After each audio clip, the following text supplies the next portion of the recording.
Hello guys, in this video, I will show you how to add a payment method on Raket PH. Step 1.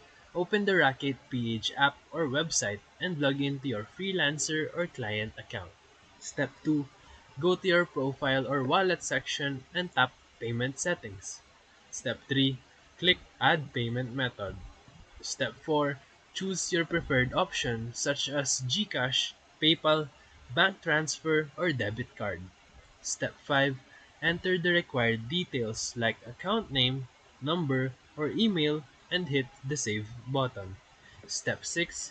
You may be asked to verify your method through email or SMS confirmation.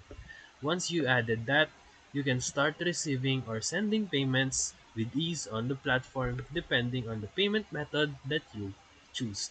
So if this video helped you, feel free to like and subscribe for more quick tutorials, reviews, and comparison videos. Thank you for watching.